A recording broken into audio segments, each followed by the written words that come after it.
તહેવારો માટે એક જેવો જ છેવડો ખાઈને કંટાળ્યા હોય તો આજે આપણે ના મમરા ના પૌવા એકદમ સિમ્પલ પણ ખૂબ જ ટેસ્ટી એવો સેવ બુંદીનો ચેવડો કે સેવ બુંદી તમે મસાલા સેવ બુંદી પણ કહી શકો. આ તમે એકલું પણ ખાઈ શકો અને મહેમાનોને પણ આપી શકો. જો આ રીતે તમે સેવ બુંદીનો ચેવડો ક્યારેય ટ્રાય ન કર્યો હોય તો એકવાર ટ્રાય કરજો. બીજી બધી રેસીપી ભૂલી હંમેશા આ જ રીતે બનાવશો. હેલો ફ્રેન્ડ્સ, તમારું સ્વાગત છે મારા જો કિચનમાં. તમને મારી રેસીપીઓ ગમતી હોય અને હજુ સુધી ચેનલને સબસ્ક્રાઈબ ન કર્યું હોય તો સબસ્ક્રાઈબ કરજો અને બાજુમાં આપેલી ઘંટી દબાવજો એટલે નવી નવી રેસીપીના નોટિફિકેશન આવે. તો ચાલો બનાવીએ. તો સૌથી પહેલાં આપણે સેવ માટેનો લોટ બાંધી લઈશું. એના માટે એક બોલમાં આપણે 2 કપ બેસન એટલે કે ઝીણો ચણાનો લોટ લઈ અને આપણે એને ચાળી લઈશું. અહીંયા ચણાનો લોટ છે એ ચાળીને લેવો જરૂરી છે એટલે સેવ તમારી એકદમ સોફ્ટ અને સારી એવી ખાવામાં બનશે. એમાં આપણે 1 ટીસ્પૂનથી થોડું ઉપર મીઠું, 1/2 ટીસ્પૂન લાલ મરચું પાવડર, 1/2 ટીસ્પૂન જેટલું સંચળ, 1 ટીસ્પૂન મરી પાવડર ઉમેરી અને આ રીતે મિક્સ કરી દઈશું. અને હવે થોડું થોડું પાણી ઉમેરી સોફ્ટ એવો લોટ બાંધી લઈશું. તો અહીંયા 1/3 કપથી થોડો ઓછું પાણી વાપરી અને મેં સોફ્ટ આવો લોટ બાંધીને રેડી કરી લીધો. તો આ રીતે તમને જો જરૂર લાગે તો તેલ થોડું લગાવવાનું, નહીં તો હવે લોટને ઢાંકી અને એક બોલમાં મૂકી દઈશ. અને હવે બુંદી માટેનો લોટ રેડી કરી લઈશું. એના માટે તમે 1 કપ કે 2 કપ તમારે જેટલી બુંદી બનાવવી હોય એ રીતે આ રીતે તમારે 2 કપ જેટલો બેસન મેં અહીંયા ચાળી લીધો છે. અહીંયા હું મસાલા બુંદી બનાવી રહી છું એટલા માટે આપણે થોડા મસાલા ઉમેરી દઈશું.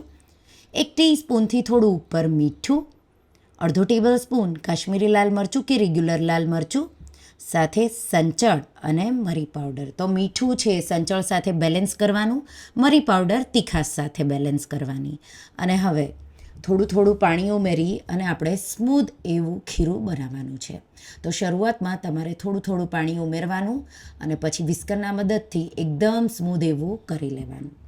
અહીંયા જરૂર લાગે એટલું જ પાણી ઉમેરવાનું. તો 1 કપ અને 2-3 ટેબલ સ્પૂન જેટલું પાણી વાપરી આવું બુંદીનું ખીરું મેં રેડી કરી લીધું.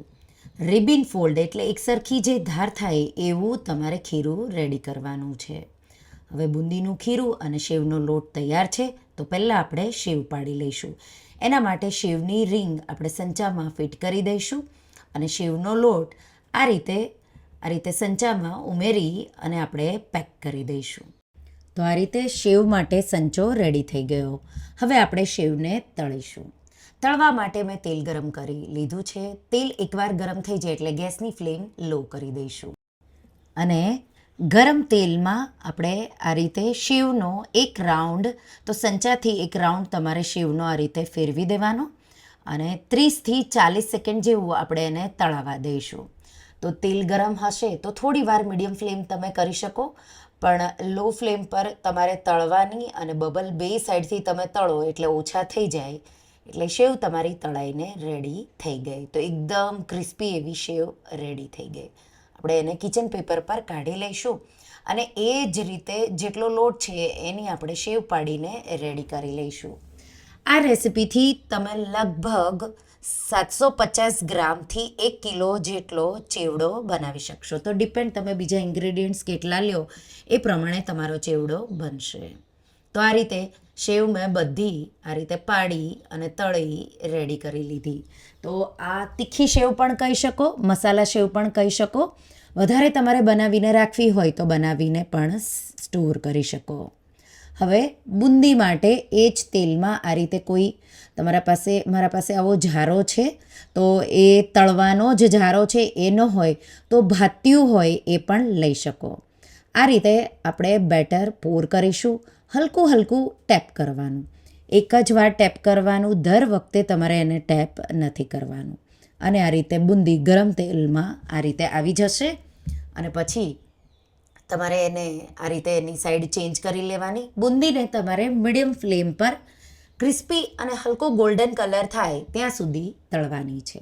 તો આ રીતે તો આમાં આપણે કોઈ સોડા કે ઈનો કે કાંઈ ઉમેરવાની જરૂર નથી.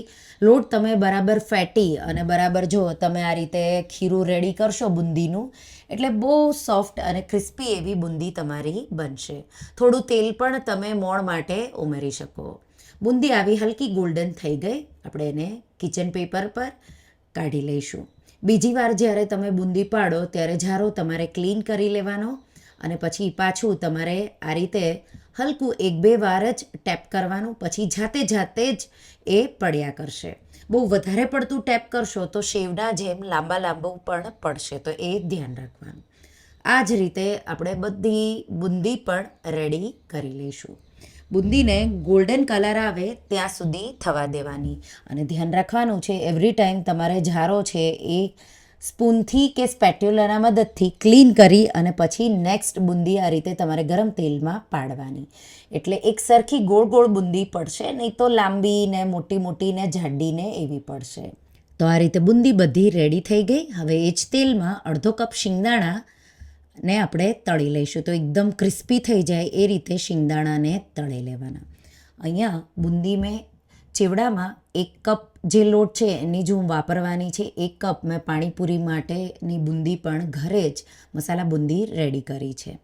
એ જ રીતે શિંગદાણા ક્રિસ્પી થઈ જાય એટલે કોકોનટના સ્લાઇસ એ પણ 1/4 કપ જેટલા તમારે આ રીતે ગોલ્ડન અને ક્રિસ્પી થાય એટલા કરી લેવાના. સાથે અડધો કપથી 1/4 કપ જેટલા ડાળિયા અને 10થી 12 કાજુના ટુકડાને પણ આપણે આવા ગોલ્ડન કલર થાય ત્યાં સુધી તળી લેવાના. એને પણ કાઢી લઈશું. અને લાસ્ટમાં આપણે મીઠો લીમડો, તો 20થી 25 મીઠા લીમડાના પાન આપણે ઉમેરી અને એકદમ ક્રિસ્પી એવા કરી લેવાના છે. બહુ જલ્દીથી મીઠા લીમડાના પાન ક્રિસ્પી થઈ જશે. તો આ રીતે મીઠો લીમડો પણ તળાઈ ગયો. ગેસની આંચ બંધ કરી મીઠા લીમડાના પાનને પણ કાઢી લઈશું. હવે મસાલો બનાવી લઈશું. 1 ટીસ્પૂન આમચૂર પાવડર, અડધો ટેબલ સ્પૂન કાશ્મીરી લાલ મરચું. તો તીખાશ માટે તમને જોવે તો તીખું મરચું, મોળું જોવે તો કાશ્મીરી મરચું. અડધી ટીસ્પૂન મીઠું, 2 ટીસ્પૂન દળેલી ખાંડ કે બુરું, અડધો ટેબલ સ્પૂન ધાણા જીરું પાવડર, 1 ટીસ્પૂન મરી પાવડર અને અડધી ટીસ્પૂન જેટલું સંચળ ઉમેરી આ રીતે બધી સામગ્રીઓ મિક્સ કરી દઈશું. અહીંયા તમે ચપટી જેટલો ગરમ મસાલો પણ ઉમેરી શકો. બહુ ટેસ્ટી એવો આ ચેવડાનો મસાલો તૈયાર થઈ ગયો.